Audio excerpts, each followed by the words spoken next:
No longer strangers, but pilgrims together, called to be woven like threads on a loom, drawn by the one God who thirsts for communion, called by the piper, called by the tune. Though we come from many nations, and our faith has many names, across oceans, over mountains, on these paths of peace we came, to be together in the walking, in the resting, in the meal, and when the blessed breath of evening comes, as one the pilgrims kneel. No longer strangers, but pilgrims together, called to be woven like threads on a loom, by the one God who thirsts for communion, called by the piper, called by the tune. We know thirst for God is blessing. We know our hunger is not a curse. We know our emptiness is sacred room, like a precious spirit purse. We are lovers of communion. We are builders with our clay, a house for God to dwell with us. Let us be the house we pray. No longer strangers, but pilgrims together, called to be woven like threads on a loom, drawn by the one God who thirsts for communion, called by the piper, called by the tune. Well, every thread that's sewn is different. There are no two quite the same, and all the colors make strange rainbows. God promises make plain. We submit to the great weaver. Let our pattern be the weaver's refrain.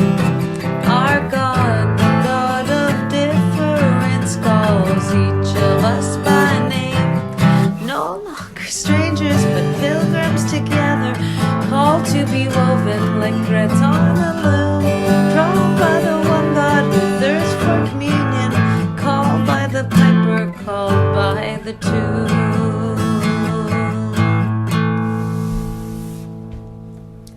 Thank you for putting up with that.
Okay, so Rachid, we had a great conversation yesterday. Right, So yes.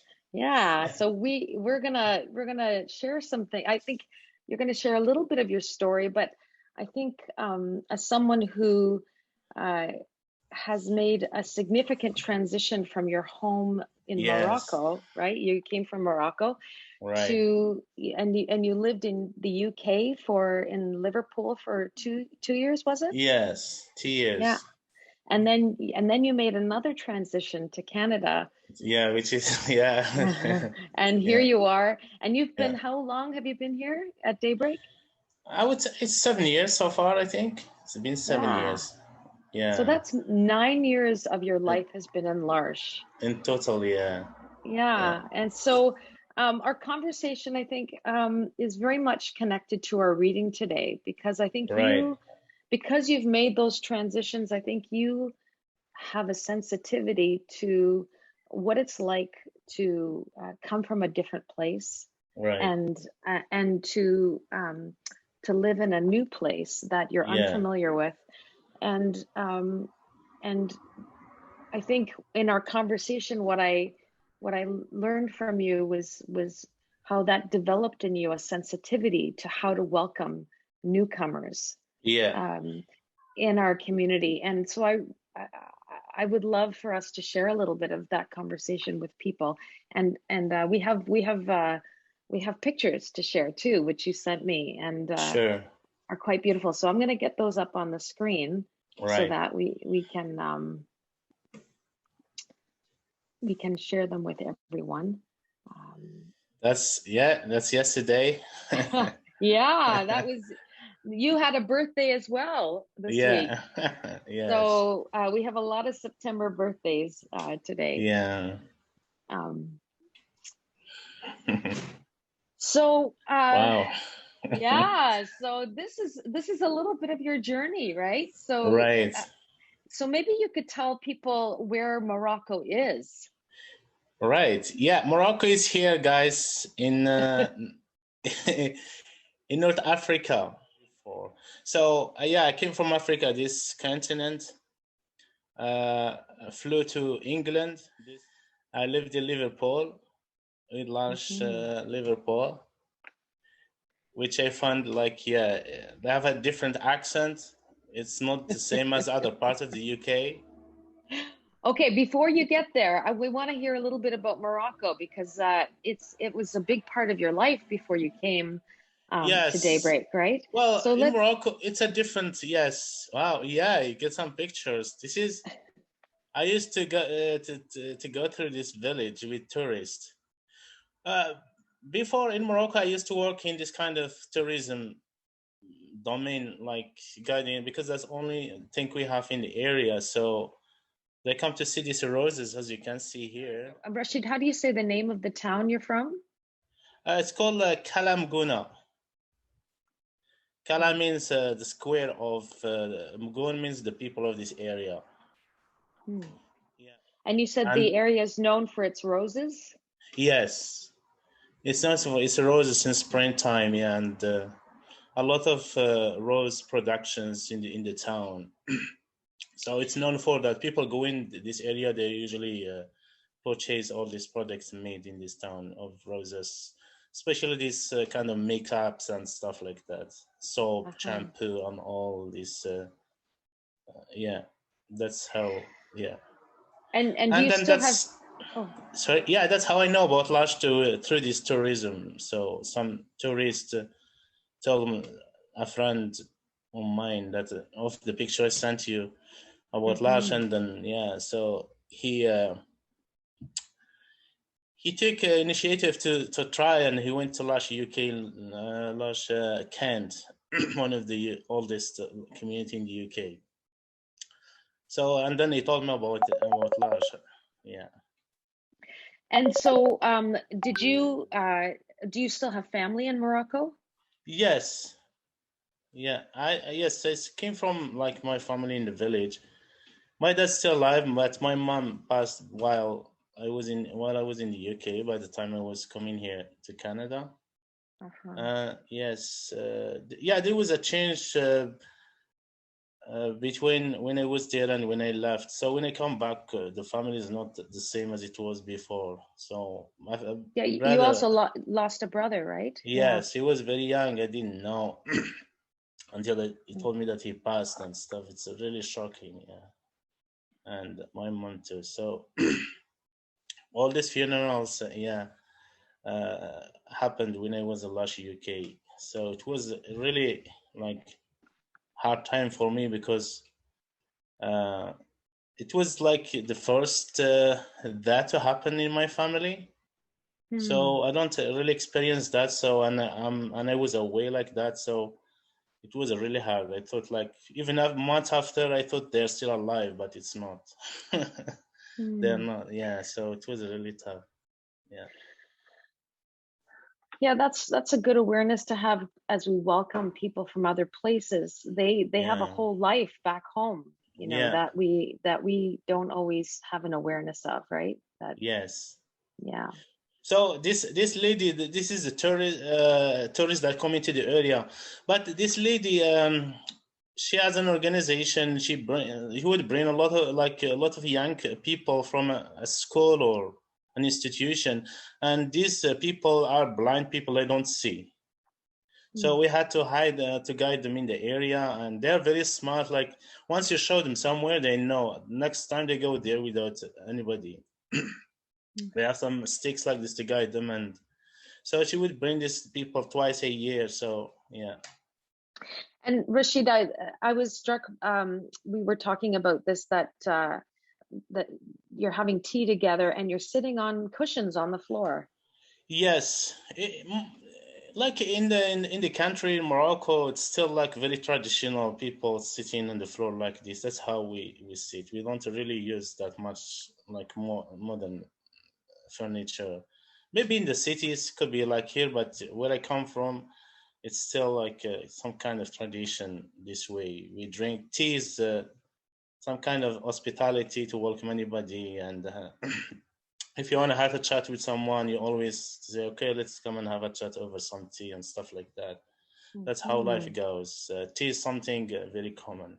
Wherever you go, like you served with tea. So yes, yeah, that's the thing that people have to. That's how they show their hospitality, even to those don't speak the language like tourists. They show the tias. That's all they have to show, their hospitality as a sign of welcome and stuff like that. that's lovely. Yeah, it's a lovely gesture to sit with a warm pot of tea. Yeah. And this is your friend who introduced you to yes, L'Arche. this is the guy who came. I think he's still a L'Arche. Yeah, he's still a L'Arche UK, maybe in L'Arche Kent. Yes, this is the guy who came to L'Arche UK first. Yeah, he was like, he was young actually at the time. He was like 23 or something, and then he knows some people, and then he went for L'Arche. He went in 2009, and I came in 2012. So 3 years in between. And so you said he was a big help for you when you were making the transition. Yes, he would tells me. Yeah, he gives me some clues and some. And then I came. Yeah, so all the like clues he tried to give me, which exactly I found sometimes very helpful, and yeah, so they encouraged me. So I had something ahead of time to expect. Yeah. So. Now you have a great story about this welcome sign.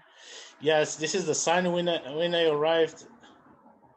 I don't know. I landed in London, and then I had to take the bus from. I thought it's close. It's not, because and then I took the bus for about 6 hours or 7 hours from where I landed to Liverpool.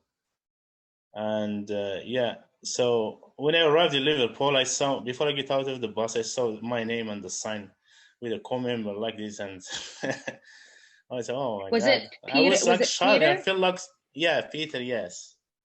And I feel so like I didn't expect this, to see a welcome and stuff like that, and then they're very happy, and then he's talking to me, and Peter, this co-member, asking me, did you have lunch? I struggled to understand what he was saying because he speaks very fast.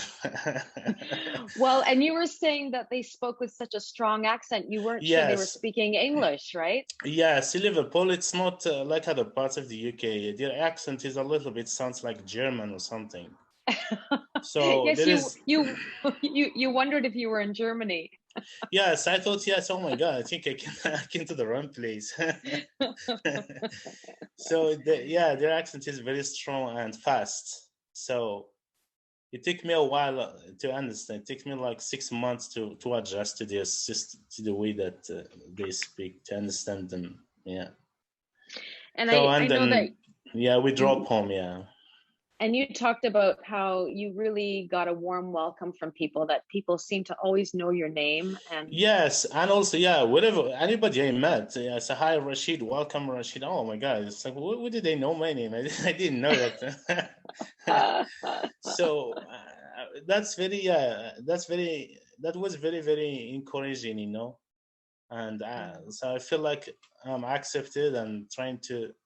But I struggle like to remember people's names.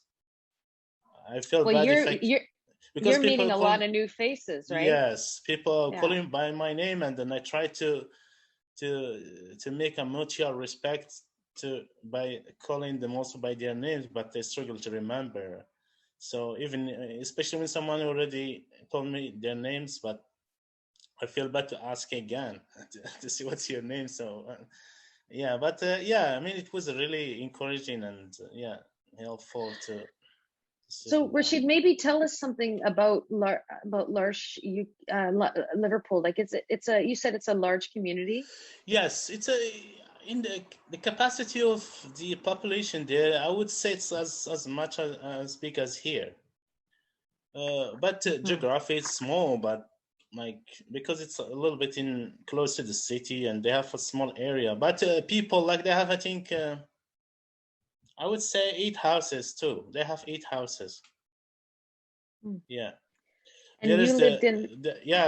the name of the houses are very like very traditional names. You know, like the well, the it has always a meaning, like the spring, the Hmm. coracle, the harbor, and so yeah, and so many others. Yeah. And this is the house that you lived in, the Yes. spring. Hmm. Yes. This picture here with the two co-members was taken at the last minute when I was leaving for Canada that morning. This is I was saying by, and the guy with the red jacket was with me until they sent me off at the. Yeah, he was sending me off at That's the. Peter, right? Yeah, yeah. He was waving Uh, at me like this when I was leaving. When I was leaving, at the same spot when he welcomed me. right. Yeah. He was the one holding the sign when you arrived, Yes, and right? yeah, and then Okay. yes, Herbert he didn't go with me. He said no, I'm not going. He was crying. Oh. Uh, yeah, he feels he feels sorry, and I said sorry, Herbert, I have to to move somewhere else. Maybe I'll come back. I said okay. He doesn't talk, but he understands when he's saying. Yeah, And so Herbert has passed away since you yes, left, right? well, yeah. Yeah. Lately, I checked it. I checked an area where I used to go to newsletters, and I found Herbert mentioned that he passed away. Yeah, during COVID times. Yeah. So the transition to the UK, I know when we were talking, you talked about how there were some challenges. You talked initially about how it took a long time for you to get used to the food. Oh yeah, the food like it was hard for me sometimes. Like yeah, it's they mix a lot of things. I can't remember. So yeah, it took me a while to swallow the food and stuff like that. And yeah, Huh. or And someone would put beer in the food, so it's and you don't drink alcohol, right? So yeah, no. It's not hmm. about that. I know that alcohol is cooked or something, but still, Yeah. like, yeah, there are a lot of yeah. So the food, this guy told me the food is a little bit challenging. It will take a while to adjust. Yeah, but yeah, it was yeah. And you also talked about how there's just so much coming at you all at once, like a busy schedule that you didn't understand Yeah, and yes, struggling to it's express yourself and yes, constantly it's new faces and yeah, a lot of what's going on, and then schedules. I don't know what's going with the schedule or stuff like that. For me, it's easy. For me, for them, no. When it's time for you to take off, just take off. But for me, it's fine. For 2 hours, I don't have to stay here. I said, no, you go and the rest. It's hard, and yeah, it's really yeah. Well, there are a lot of challenging. Yeah, I need to learn a lot of stuff. A lot of they have a lot of also exams to do and things like that. So yeah, it's but again, I was at the same time I was very excited and grateful to be there. Yeah, yeah, you yeah. talked about how your excitement about being there helped you get through the challenges as well, Yes, right? I think Yeah. the way the three first month the way that they welcome you helps you to and encourage you to overcome all these challenges happening at the same time. So you Mm. see people are welcoming you or smiling at you and stuff like that, and helps you to settle down and yeah. So yeah, I mean they are very helpful, and we were able to travel also. Yeah, and they encourage you like to. They're very proud of their city. They tell you where to go, to areas that you think. They try to know about what's your interest to go to see. They tell you go to the museums and all that stuff. But still, I couldn't go to the city because I'm afraid like to get lost. I get lost one day there at night, so I was spinning around there in the area where I know actually I couldn't because it was night. Yeah, so I was asking people, but I couldn't. They said, "Where do you want to go?" And I don't know how to explain where I am and where I want to go. I said, "I don't know the address," so it was funny. Yeah, so yeah, it was very helpful. So I mean, like people are were very helpful, like taking me to the city and showing me. And this is Peter. Peter, like he's the one that they send me with to go anywhere to do my paperwork. He would take me to the bank. He would take me to the library. He would take me to the police station. He knows. I think it's like he's known by like even by the police because he would bring new assistant to the same paperwork with them. So well, you were saying that Peter really taught you about the UK system, like how things yes, work. he was telling me. Yeah, at the beginning, sometimes I get lost to queue to line up. He would look at me like this. Well, you said you didn't And know he was about telling me, lineups, right? yeah, You he would was just telling me, walk up to the yeah, cashier and not realize that yes, there was a lineup, and Peter yeah, would say, "Queue up, queue up." yo, come behind me, behind me. Yeah, and That's then so yeah, awesome. it taught me a lot, and also yeah, like it taught me a lot of skills of how to get around, and I used those skills for my own self and for other co-members who couldn't go. So yeah. And you would So go to London with him a couple of times a year? yes, he likes to go to travel to very like many particular places in UK. Uh, so he picks me to go with him and another guy who was born in the UK London. So three of us we would go, and then he was telling me everything he likes. He was very proud to show me uh, even like restaurants, the kind of food he likes, the beer, some sign like about anything in the UK, like all the buildings. One day I told him I'm very interested to see the Tower Bridge because in Morocco, when you're learning English, the page always it's written there. So I told him about that, and then he was very uh, like he was very happy to show me to take me to the Tower Bridge to take the picture. So when we saw it, he said, "Sheet, it's over there, okay? Tower Bridge, Tower Bridge." And that's the picture in the corner there of you in front Yeah, of the bridge. Uh-huh. yes. Here, this picture is by the Parliament. What they call it's called the Westminster. This Mm-hmm. is where the UK Parliament. We went also to the Queen Palace. We went to the Prime Minister house. It's just around here, somewhere by there. Yeah, not far from the Parliament. So he was showing me everywhere. Yeah, he was very, yeah, often, yeah. And this And then is, you made the travel to Richmond Hill to Canada, another adventure. yes. And Uh-huh. then, And you lived initially at the new house, right? yes. And then I moved to Canada, yes. And then And you moved to the greenhouse. yes, when when I heard about the new house, I thought it's just a house that was just built, you know? Everybody I thinks thought that. I didn't really know. So I said to myself, "Oh my God, they're gonna put me in a new house. You know, that's interesting." It's amazing all these assumptions we make, and then Yeah, yeah. Uh-huh. yeah, So yes, Robin is yeah. When I typing up first there. came, yeah, I used to live with Robin and Steve, Michael Barrett, and John Smelter. Yeah, Yeah. and And you were there for 8 months, was it? I would Or say yeah, 8 or 9 months, yeah, something like yeah. that. Yeah, and then And then and then I was moved. Yeah, I made another transition to the greenhouse. right, and we were on a team together there. This is our Yes, trip to Kingston, right? that's right. Yes, Hmm. Kingston. And then Yeah, you great. moved to the Red House. And then the Red House. Yes, Red House had Mhm. the Christmas dinner at Sheraton Hotel. I think in 2018. Yeah, something like that. Yeah, 2018. I was struck by something you said, Rachid.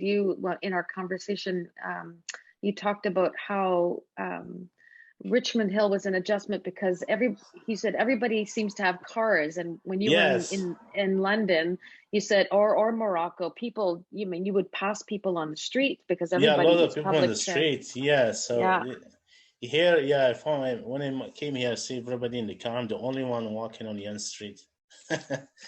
right. So, And so that makes it harder to feel connected to your town, right? Because you're not passing people.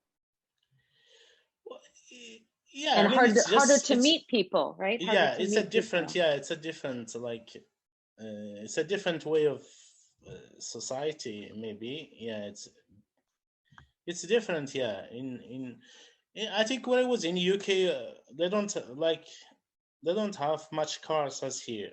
The people are using public transport, Hmm. I think. Yeah.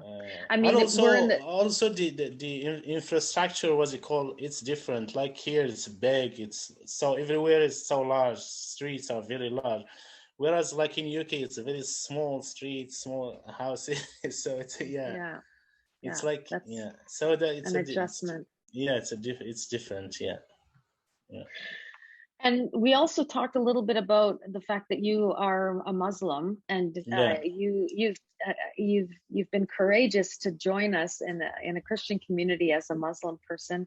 And I know yeah. that one of the things you said is that you've really worked hard at trying to educate yourself about other traditions. Yes, I found like there are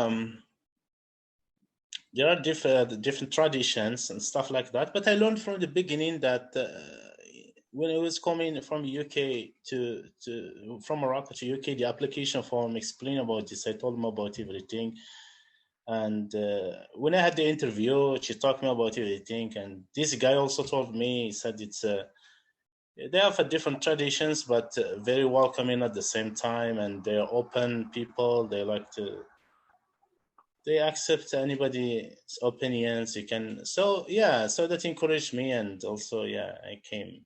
Yeah, Hmm. yeah, so yeah, I see that there are different traditions and stuff like that, but I learned that everyone has, wherever you go in the world, there's some kind of traditions that they base their life on. So yeah, I Hmm. try to be open-minded and learn, and be tolerant towards others, and that's how it goes. Hmm. Yeah. And one of the things you talked about, how one of the things you have to get used to is that in Morocco, birthdays aren't celebrated. No, we don't really celebrate that unless maybe some rich people or something like that who would make it Right. as like a fancy thing, or but it's not really. I would say generally it's not celebrated, I would say. No, actually, I see there is a store in the town at Karangona where there's a store where people, I would see people getting cake, birthday cake or something. I've seen that. Mm-hmm. But yeah, so there are some people who try to do that for the kid, and I think mostly for kids. Yeah, Hmm. not for But adults. that was what kind of, you said that was a bit of something to get used to when you came here. Yeah, when I came the first time I started in UK, I see the people how they decorated the room, and then listening to me to say something, and the way I receive appreciations and stuff like that. It's yeah, it felt like something different. Yeah, Huh. yeah, Huh. Um, and then I think what my favorite part of the conversation too was just hearing about what you've learned or what and also what we can learn as a community welcoming newcomers. Um, and I know you talked about, I mean, you've already talked about the power of a warm smile yeah. and welcoming gestures and how that really helped, especially when it was challenging. Yes. But you also talked about just how misunderstandings can easily happen between Yes. people because of assumptions that are made, right? Right. That's And true. Yeah. I mean, and like, language barriers, right? You talked about language barriers. yeah, there are language barriers, cultural shock, new assistant. Yeah, maybe a lot of things going on. They don't really feel that much confident within, and yeah, but yeah, maybe if there is like more communication to ask people, how are you feeling? How is there any problem? But there are lots of things going on. An assistant, it takes a while, it takes a month to adjust and to feel like to realize more, like to be more aware of lots of things going around. I So know you. there's, I know you yeah, talked about. I think assistant, there's a lot of fear of a lot of, because of there are a lot of fear going on with the new assistant. They tell, am I doing the right thing? Am I understood by people? Uh, Hmm. so they always suspect something, and they like, yeah. So it takes a while to, yeah. But And you that's, said, at the same time, I think there are things that shows you that there's nothing wrong. Just carry on, you know. uh-huh. Things that you can see or you feel that everything's fine or something like that. Yeah. So on the surface, they might kind of Yeah, not but yeah, reveal what that yeah, struggle, right? yeah, Uh-huh. and also miscommunication is like, it's one of the things that happening a lot. Yeah, And you said one thing you said that I found really striking. You said, don't assume that a person isn't interested or that they don't care. They're yeah, often mostly just overwhelmed, yeah. right? Someone would expect you to do something, but the assistant or something doesn't really know that he's supposed to do that. He would do it, Mhm. even he would do it. The task is still there waiting, but he didn't realize, you know. And someone would say, oh, why he doesn't want to do it? Maybe he's not interested, maybe he's like, so that's some kind of misconception happening there. Yeah. And the other thing you talked about is how you having someone who was your accompanier or your coach when you were in Liverpool was really helpful. You want to say a Yes. little bit about that? Yeah, Yeah. this guy, yeah, he was very helpful. I found him like he was asking you about like, uh, he goes to very like personal things about your interest, or asking you out of the, sometimes he said, forget about the community, what do you want out of the community? So he's asking you also for, he said, if you need any advice, or just don't, if you need something, don't hesitate, just feel free to ask, no matter what. Mm. Just uh, like when, for example, when I applied to Canada, they said, well, the date that you asked for is still far away, wait until a certain time and then you apply. But then I was waiting, and then I mentioned this to this guy, and he gave me some advice. He said, "No, keep asking them. Don't wait." He said, "Yeah, they said that to you, but if you're interested to go, just tell them I want to go because I don't have much time." He said, "Don't wait until that time." He said, "You might be struggle at the end because." So he gives me some. Usually, he gives me some advice, very helpful, whether it's personal, whether it's within the community, whether so he's really open, and he said, just, yeah, we'll help you. And also try, if you're struggling or something, don't just hide it, just tell me, we can find a way to help you and stuff like that. Mm. Yeah. And you said that that you said you gained a lot of confidence and understanding in those conversations, eh? Yes, yeah, I Yeah. feel like I gain confidence, and I feel always like I would we would arrange to meet just for 30 minutes, and then we end up talking for 3 hours or something like that. Mm. Yeah. Mm.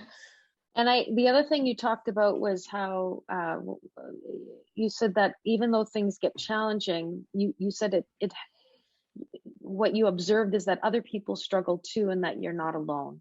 I that struck me Yes, as yeah, well. when you see like Hmm. challenging, or you see where I am or something, but you can see other people, everyone is there. So I said, why not me? So we're all in the same boat.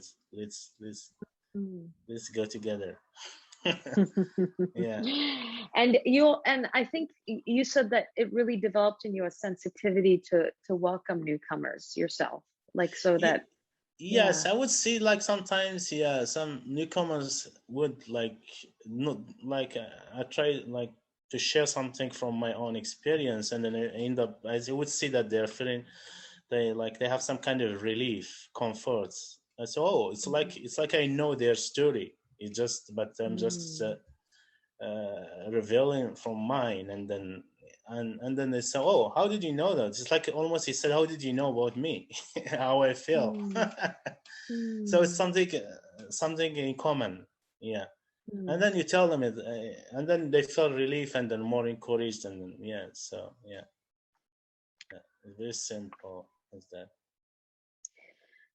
So thank you for teaching us a little bit about what it's like to come and be part of a community and make that transition, because that's not an easy one to make, and it took a lot of courage, and and thanks for sharing your story with us. And I think you've helped us connect with the fact that we all are different parts of the body, but there's fundamentally a connection that we have that goes deeper than our differences, eh? Yeah, that's true.